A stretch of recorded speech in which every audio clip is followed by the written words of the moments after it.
rebounded from its darkest day to deliver one of the most stunning military comebacks in history.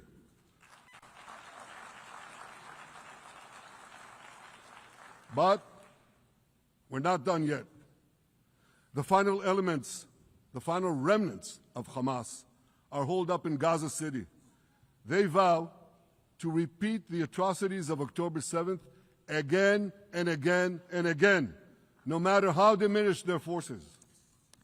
That is why Israel must finish the job. That is why we want to do so as fast as possible.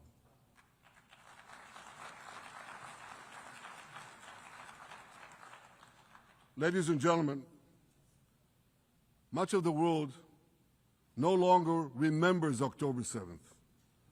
But we remember. Israel remembers October 7th. On that day, well, I'll tell you, you can remember October 7th too. You see this large pin here? It's a QR code. What I ask you to do is hold up your phones, zoom in, and you too will see why we fight and why we must win. It's all in here. On October 7th, Hamas carried out the worst attack on Jews since the Holocaust. They slaughtered 1,200 innocent people, including over 40 Americans and foreign nationals from dozens of countries represented here. They beheaded men. They raped women. They burnt babies alive. They burnt babies alive in front of their parents. What monsters. And these monsters took more than 250 people hostage. And those included Holocaust survivors, grandmothers and their grandchildren. Who takes hostage grandmothers and grandchildren? Hamas does. So far, we've brought home 207 of these hostages, but 48 still remain in the dungeons of Gaza. 20 of them are alive, starved, tortured, deprived of any daylight, deprived of humanity. These are the names of the 20 living hostages. Matan Angrest, Gali and Zerv Berman, brothers. Elkanah Buchbot, Rom Braslavsky, Nimrod Cohen, Ariel and David Cunyo, another pair of brothers. Guy Gilboa Dalal, Eviatar David. You saw the picture of Eviatar David. Emaciated, forced to dig his own grave. Maxim Herkin, Eitan Horn, Segev Kalfon, Bar Kupperstein, Omri Meran, Eitan Moore, Yosef Chaim Ochana, Alon Ohel, Avinatam Or, and Matan Tsengarker. Now, ladies and gentlemen, I want to do something I've never done before. I want to speak from this forum directly to those hostages through loudspeakers. I've surrounded Gaza with massive loudspeakers connected to this microphone in the hope that our dear hostages will hear my message. And I'll say it first in Hebrew and then in English. אחינו הגיבורים, מדבר ראש הממשלה בנימין נתניהו. אני פונה עליכם מעל בימת האו"ם. לא שכחנו אתכם, אפילו לא לשנייה. העם כולו איתכם, ואנחנו לא נשקוט ולא נרפה עד שנחזיר את כולכם הביתה, החיים והחללים כאחד.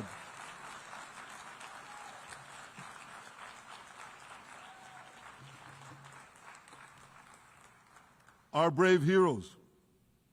This is Prime Minister Netanyahu speaking to you live from the United Nations. We have not forgotten you, not even for a second. The people of Israel are with you. We will not falter and we will not rest until we bring all of you home.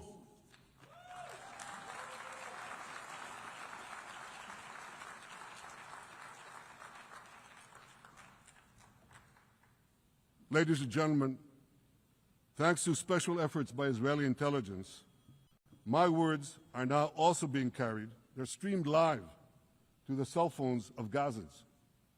So to the remaining Hamas leaders and to the jailers of our hostages, I now say, lay down your arms. Let my people go. Free the hostages, all of them, the whole 48. Free the hostages now.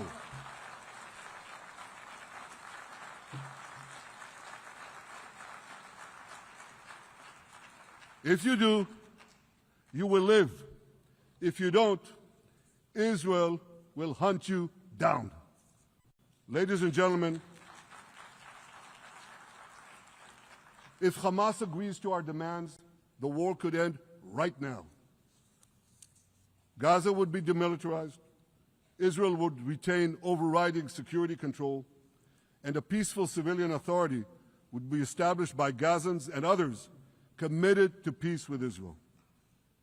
And of course, you understand that the war in Gaza has affected every Israeli. But I'm sure there are people in New York or in London or in Melbourne and elsewhere who are probably thinking, what does all of this have to do with me? And the answer is everything.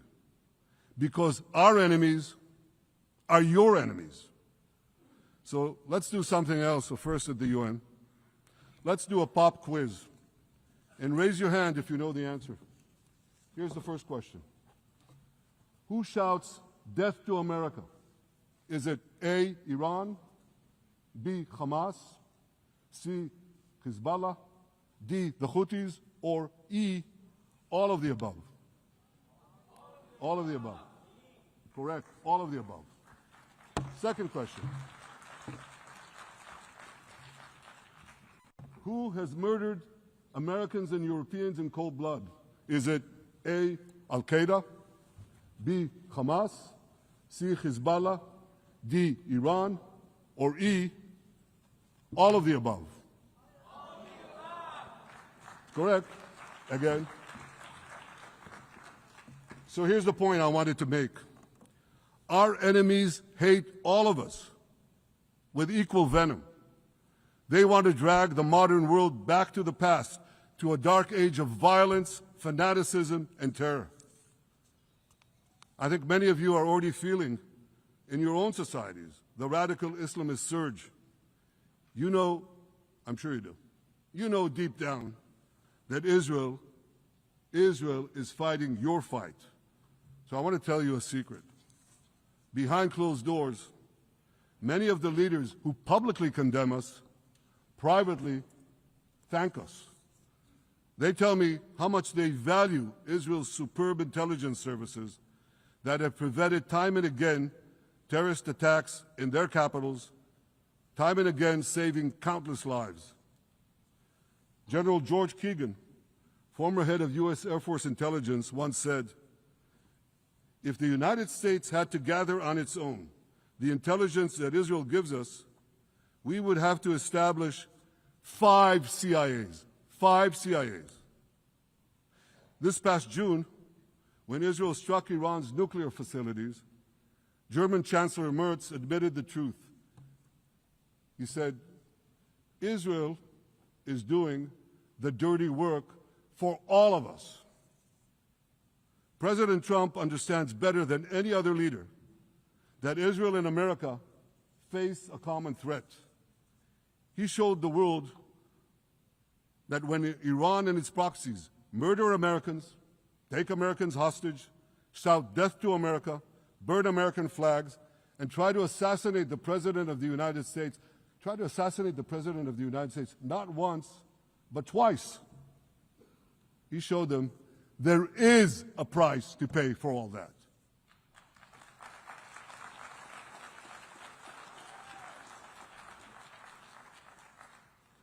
But regrettably, many leaders who are represented in this hall, they send a very different message. Sure, in the days immediately following October 7th, many of them supported Israel.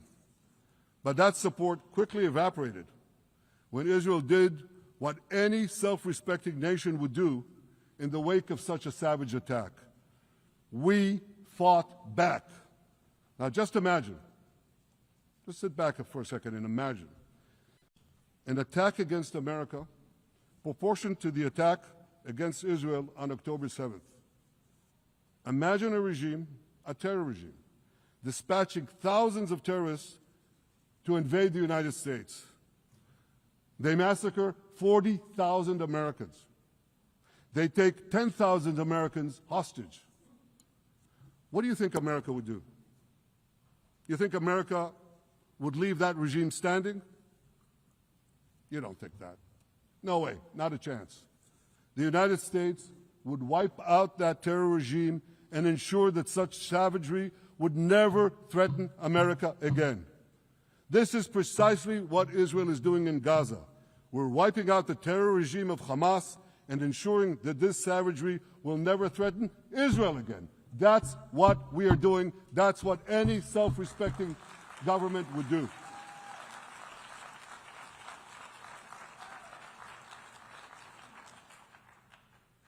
Yet, and it's a yet that I'm sorry to say here. Yet over time, many world leaders buckled.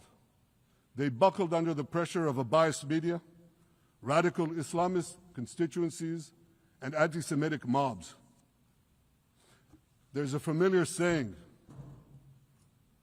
when the going gets tough, the tough get going. Well, for many countries here, when the going got tough, you caved. And here's the shameful result of that collapse. For much of the past 2 years, Israel has had to fight a seven-front war against barbarism with many of your nations opposing us. Astoundingly, as we fight the terrorists who murdered many of your citizens, you are fighting us. You condemn us, you embargo us, and you wage political and legal warfare, it's called lawfare, against us. I say to the representatives of those nations, this is not an indictment of Israel. It's an indictment of you. It's an indictment of weak-kneed leaders who appease evil rather than support a nation whose brave soldiers guard you from the barbarians at the gate. They're already penetrating your gates. When will you learn?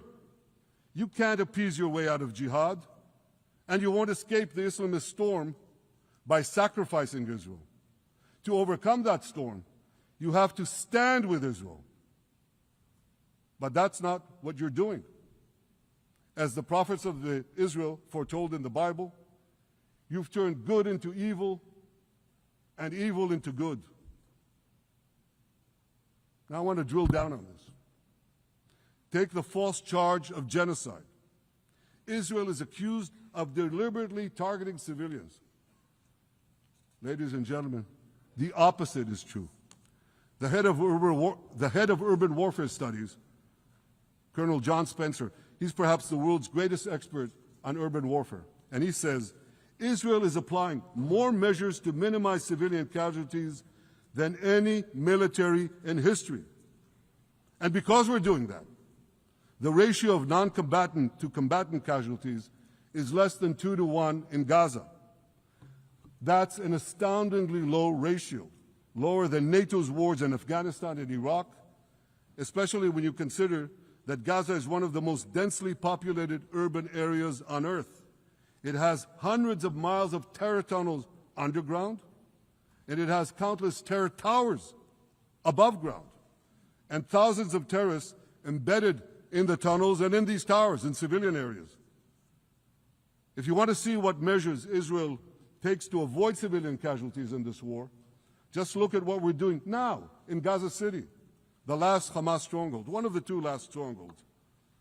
For 3 weeks, Israel dropped millions of leaflets, sent millions of text messages, and made countless phone calls urging civilians to leave Gaza City before our military moves in. At the same time, Hamas implants itself in mosques schools, hospitals, apartment buildings, and tries to force those civilians not to leave, to stay in harm's way. And it often threatens them at gunpoint if they try to do so. For Israel, every civilian casualty is a tragedy. For Hamas, it's a strategy. Hamas uses civilians as human shields and as props in its sick propaganda war in Israel, against Israel, a propaganda war that the Western media buys hook, line, and sinker. Now, despite Hamas's threats, close to 700,000 Gazans, almost 750,000, have already heeded our calls and moved to safe zones. Now I want to ask you a simple question, a simple, logical question. Would a country committing genocide plead with the civilian population it is supposedly targeting to get out of harm's way? Would we tell them, get out, if we want to commit genocide? We're trying to get them out. And Hamas is trying to keep them in. And this charge is so baseless. The comparison to genocide, wholesale slaughter of populations. What, did the Nazis ask the Jews to leave, kindly leave, go out? Did others, you want me to name all the genocidal leaders of history? Just go one by one. Did anyone do this? Did they say, get out so we can come in? Of course not. So the truth has been turned on its head. Hamas, a genocidal terrorist organization whose charter calls for the murder of all Jews on the planet. This genocidal organization is given a pass. It's barely mentioned. While Israel, which does everything it can to get civilians out of harm's way, Israel is put in the dock. What a joke. You want to hear another one? Israel is accused of deliberately starving the people of Gaza when Israel is deliberately feeding the people of Gaza. Since the beginning of the war, Israel has let into Gaza more than 2 million tons of food and aid. That's 1 ton of aid for every man, woman, and child in Gaza. Nearly 3,000 calories per person per day. Some starvation policy. If there are Gazans who don't have enough food, it's because Hamas is stealing it. Hamas steals it, hoards it, and sells it at exorbitant prices to fight its war machine. Last month, even the UN, not exactly a supporter of Israel. You're supposed to laugh, by the way. Last month, even the UN admitted that Hamas and other armed groups looted 85% of the trucks. That's why you have deprivation. Those who peddled the blood libels of genocide and starvation against Israel are no better than those who peddled blood libels against the Jews in the Middle Ages when they falsely accused us of poisoning wells, spreading plague, and using the blood of children to bake Passover matzahs. Anti-Semitism dies hard. In fact, it doesn't die at all. It just keeps coming back with its libelous lies, refurbished, regurgitated over and over again. And I want to tell you something else. These anti-Semitic lies, they have consequences. In recent months, Jews have been assaulted in Canada, Australia, Britain, France, the Netherlands, and elsewhere. Here in America, an elderly Holocaust survivor was burned to death in Colorado. And a beautiful young couple from the Israeli embassy in Washington was brutally gunned down right in front of the Holocaust Museum there. Thankfully, President Trump's administration is forcefully fighting the scourge of anti-Semitism, and every government here should follow its lead. But instead, many do the opposite. They actually reward the worst anti-Semites on earth. This week, the leaders of France, Britain, Australia, Canada, and other countries unconditionally recognized a Palestinian state. They did so after the horrors committed by Hamas on October 7th. Horrors praised on that day by nearly 90% of the Palestinian population. Now, let me say that again.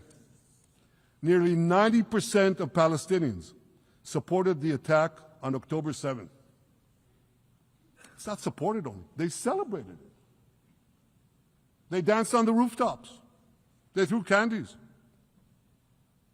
That's both in Gaza and in Judea, Samaria, the West Bank, as you call it. And it's just the way they celebrated another horror, 9/11. They danced on the rooftops. They cheered. They threw candy. You know what message the leaders who recognize the Palestinian state this week sent to the Palestinians? It's a very clear message. Murdering Jews pays off. Well, I have a message for these leaders. When the most savage terrorists on earth are effusively praising your decision, you didn't do something right. You did something wrong, horribly wrong. Your disgraceful decision will encourage terrorism against Jews and against innocent people everywhere. It will be a mark of shame on all of you. But wait a minute, Mr. Prime Minister, they tell me. Wait a minute. We believe in a two-state solution where the Jewish state of Israel will live side by side in peace with the Palestinian state. There's only one problem with that. The Palestinians, they don't believe in this solution. They never have. They don't want a state next to Israel. They want a Palestinian state instead of Israel. And that's why every time they were offered a Palestinian state, but were required to end the conflict with Israel and recognize the Jewish state, every time, over the decades, they turned it down. And that is why every time they were given territory, they used it to attack us. In fact, they effectively had a Palestinian state in Gaza. So what did they do with that state? Peace? Coexistence? No. They attacked us time and time again. Totally unprovoked. They fired rockets into our cities. They murdered our children. They turned Gaza into a terror base from which they committed the October 7th massacre. So here's the uncomfortable truth.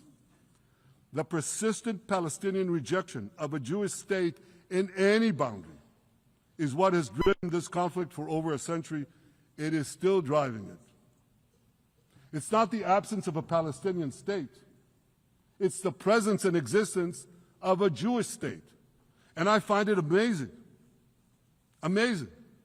that the foreign chancelleries and the ministries and all those who pontificate about this, and the leaders, how can they not see this basic truth when it is repeated again and again and again ad nauseum? And I want to say something else. This rejection of a Jewish state not only applies to Hamas, it also applies to the so-called moderate Palestinian Authority. You should know that the Palestinian authorities pays terrorists to slay Jews.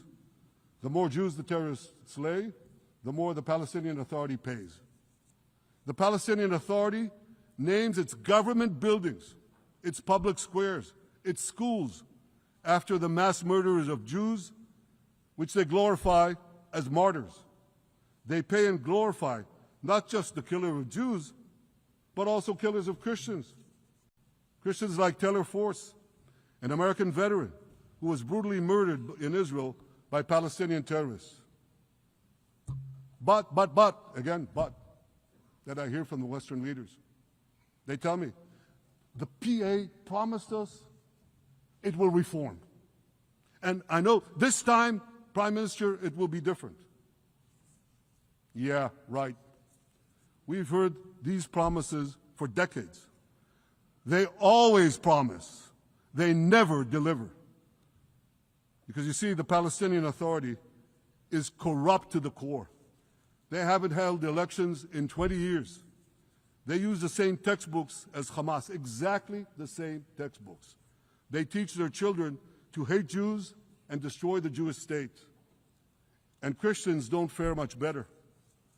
When Bethlehem, the birthplace of Jesus, was under Israeli control, 80% of its residents were Christians.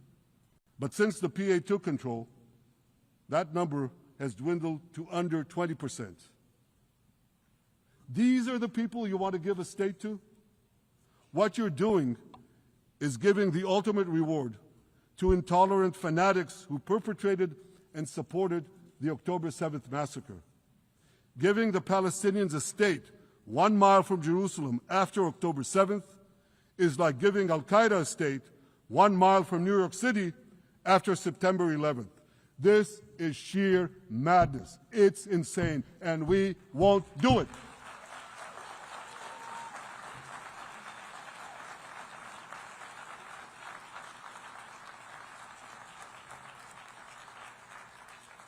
So here's another message to those Western leaders.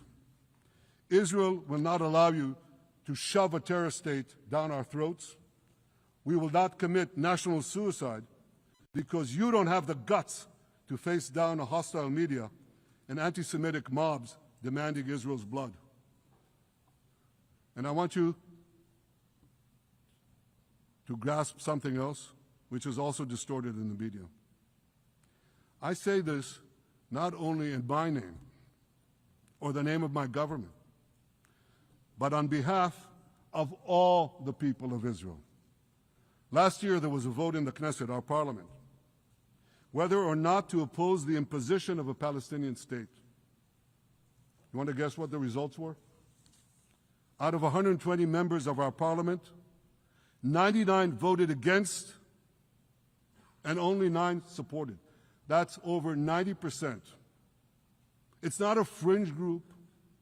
It's not the prime minister who himself is extreme or he's held hostage by extreme parties to his right. It's over 90% of Israelis. My opposition to a Palestinian state is not simply my policies or my government's policy. It's the policy of the state and people of the state of Israel.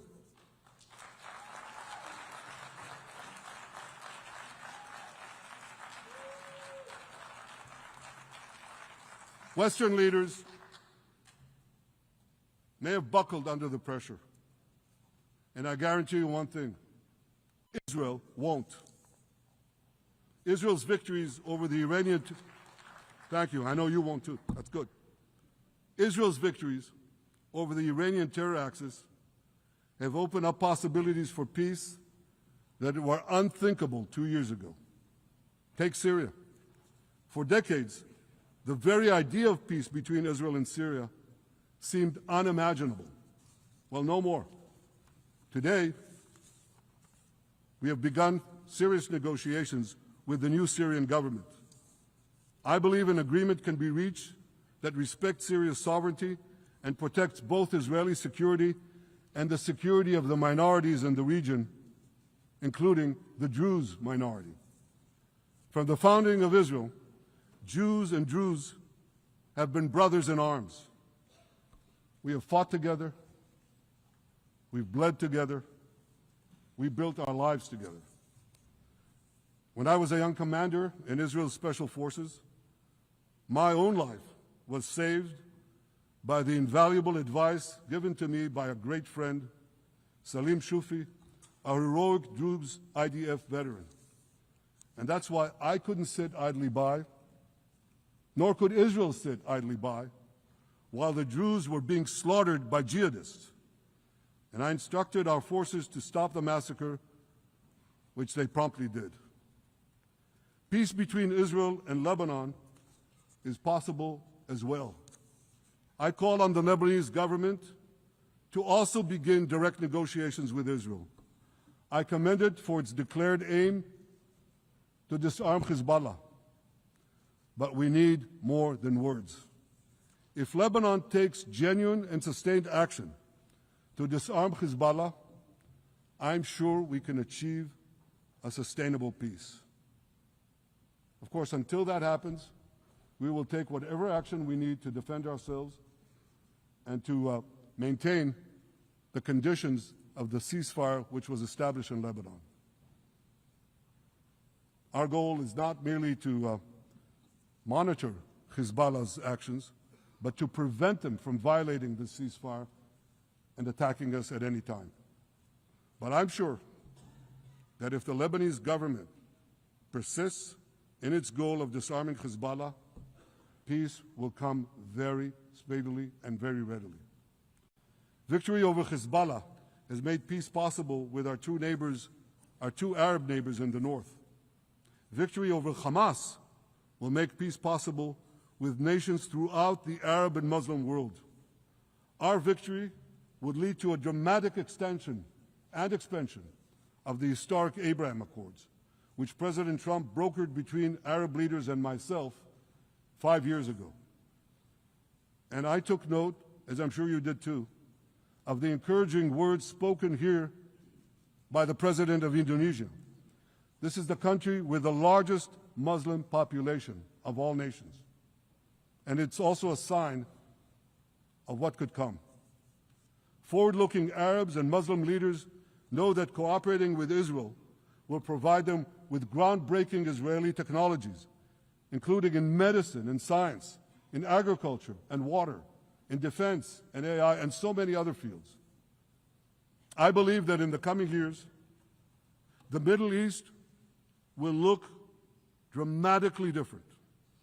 Many of those who wage war on Israel today will be gone tomorrow. Brave peacemakers will take their place. And nowhere will this be more true than in Iran. The long-suffering Iranian people will regain their freedom. They will make Iran great again. And our two ancient peoples,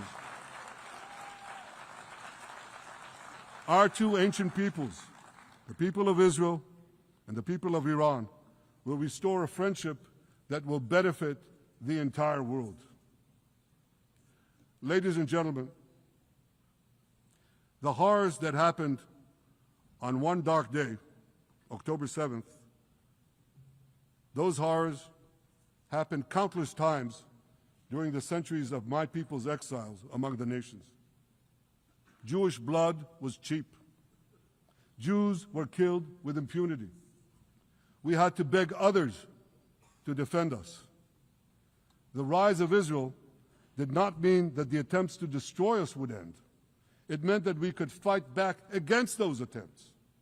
And that is exactly what Israel has done since October 7th. Our sons and daughters fought like lions. Our brave soldiers donned their uniforms and rushed into battle. They were armed with the dreams of the 100 generations of Jews who came before them.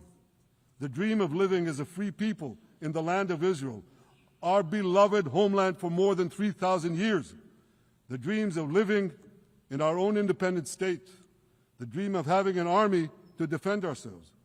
And the dream of being a light unto the nations, a beacon of progress, ingenuity, innovation, for the benefit of all humanity. On October 7th, the enemies of Israel tried to extinguish that light. 2 years later, the resolve of Israel and the strength of Israel burned brighter than ever. With God's help, that strength and that resolve would lead us to a speedy victory and to a brilliant future of prosperity and peace. Thank you very much.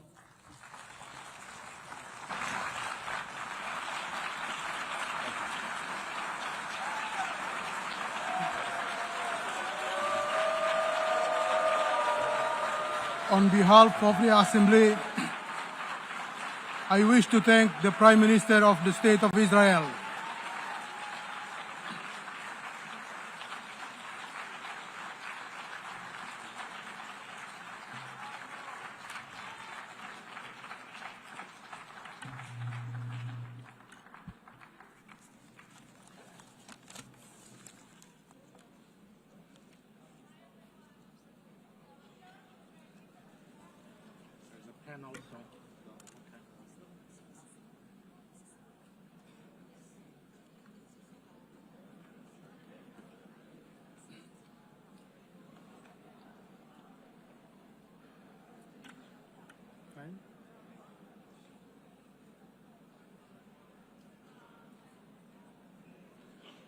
The Assembly will now hear an address by His Excellency Muhammad Shehbaz Sharif, Prime Minister of the Islamic Republic of Pakistan.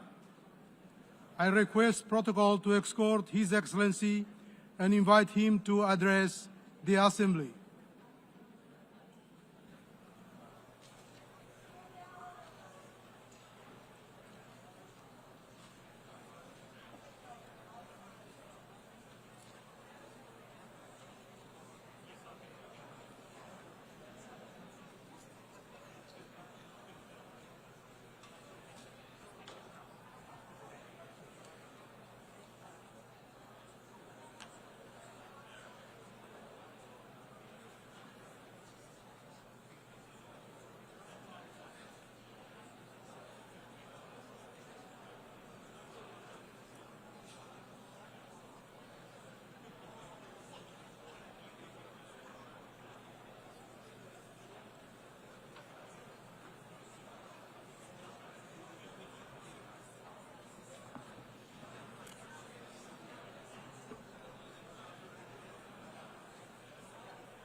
Bismillahirrahmanirrahim. ليس البر أن تولوا وجوهكم قبل المشرق والمغرب ولكن البر من آمن بالله واليوم الآخر والملائكة والكتاب والنبيين وآتى المال على حبه ذوي القربى واليتامى والمساكين وابن السبيل والسائلين في الركاب وأقام الصلاة وآتى الزكاة والمؤفون بعهدهم إذا عاهدوا والصابرين في البأساء والضراء وحين البأس أولئك الذين صدقوا وأولئك المنفقون. Madam President, Excellencies, ladies and gentlemen, Assalamu alaikum and a very good morning. I wish to congratulate Her Excellency Annalena Baerbock on assuming the presidency of the 80th session of the United Nations General Assembly. I also commend Secretary General Antonio Guterres for his bold leadership of the United Nations in testing times. Ladies and gentlemen, our world is more complex today than ever before.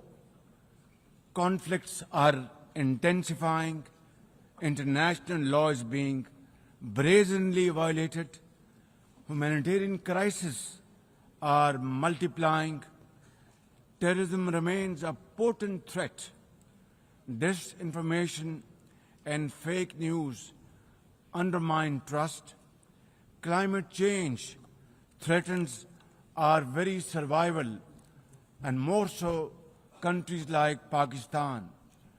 Today, multilateralism is no more an option. It is need of the hour. Excellencies, Pakistan's foreign policy, guided by the vision of Quaid-e-Azam Muhammad Ali Jinnah, is based on peace, mutual respect, and cooperation. We believe in the peaceful settlement of disputes through dialogue and diplomacy. Last year, from this very podium, I had warned that Pakistan would act most decisively against any external aggression. Those words of mine proved true. I hope it didn't. But then that is destiny. When in May this year, my country confronted unprovoked aggression from our eastern front, the enemy came shrouded in arrogance. We sent them back in humiliation, delivering our bloody nose. Excellencies, India sought to extract political gains from a human tragedy by spurning my sincere offer of an independent international investigation into the Pahalgam incident. Instead, it attacked our cities and targeted our innocent civilians. When our territorial integrity and national security were violated, our response was in accordance with the right of self-defense under Article 51 of United Nations Charter. Our valiant armed forces, under the stellar leadership of Field Marshal Syed Asim Munir, mounted an operation of stunning professionalism, bravery, and acumen, repulsing the enemy's attack under Air Chief Marshal Zahir Babar Sidhu. Our falcons took flight and etched their answer across the skies, resulting in 7 of the Indian jets turned to scrap and dust. A decisive response.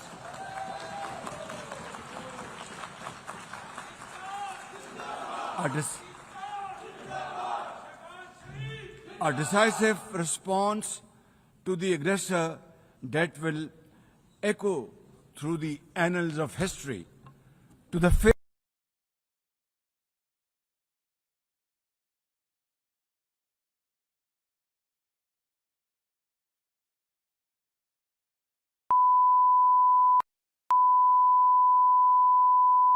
This is the primary audio circuit for the Reuters live service.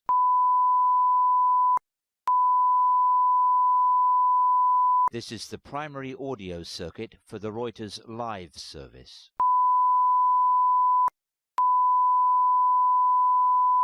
This is the primary audio circuit for the Reuters live service.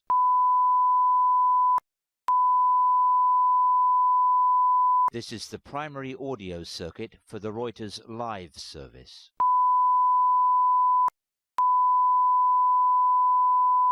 This is the primary audio circuit for the Reuters live service.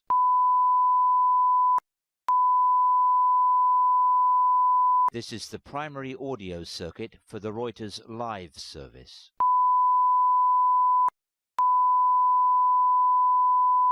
This is the primary audio circuit for the Reuters live service.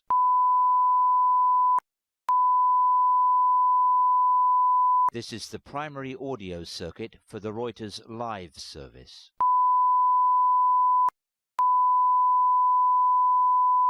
This is the primary audio circuit for the Reuters live service.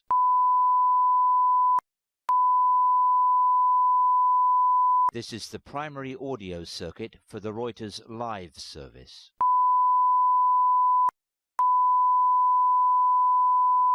This is the primary audio circuit for the Reuters live service.